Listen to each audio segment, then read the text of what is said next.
Bastin e 28 nëntorit ditës së flamurit, Shkolla Ndërkombëtare Marif në Kosovë organizuan një varg programesh të veçanta. Sot në shkollën Marif në Prizren organizuan një program parashkollor nga klasat e para deri tek të pestën.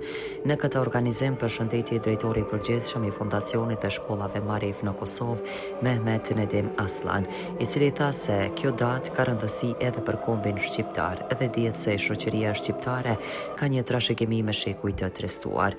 I madhe Sami Frashëri është një intelektual i përbashkët që ka bërë për dy popujt, atë turk dhe shqiptar.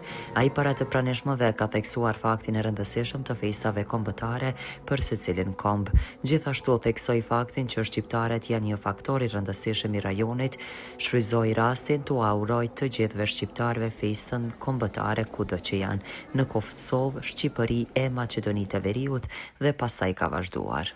Uluslararası Marif Okulları Prizren Şubesi tarafından her yıl geleneksel olarak coşkuyla düzenlenen Arnavutluk Bayrak Günü programımız sadece Arnavut halkı için değil, yani Arnavutluk'ta yaşayanlar için değil, Kosova'da, Makedonya'da, Karadağ'da yaşayan Arnavutlar için de çok önemlidir.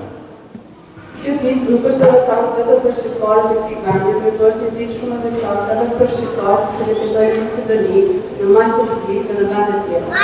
Shoqëria shqiptare ka vazhduar ekzistencën e saj për shekuj me radhë, në kulturën e pasur dhe vlera të forta që mbarë. Në formimin e kësaj trashëgimie kulturore, Sami Frashëri ka një vend të rëndësishëm. Sami Frashëri është një figurë e përbashkët e të dy popujve tonë, si një intelektual që ka lënë gjumë të thella si në kulturën shqiptare ashtu edhe në atë turke. Mendimet edhe vepra e tij shprehin qartë lidhjet dhe vlerat të përbashkëta mes popujve tonë. Mos harroni se një shoqëri e fortë zhvillohet nga individë që ndon dhe trashëgojnë kulturën e tyre. Kurse nxënësit e kësaj shkolle kishin përgatitur një program të pasur artistik me recitime, këngë e valle si dhe këngë. Në këtë event ishte edhe drejtori Adem Morina, drejtor i Kulturës, Rinisë dhe Sportit në komunën e Prizrenit, si dhe Ilir Kashi, asambleist i Kuvendit Komunal.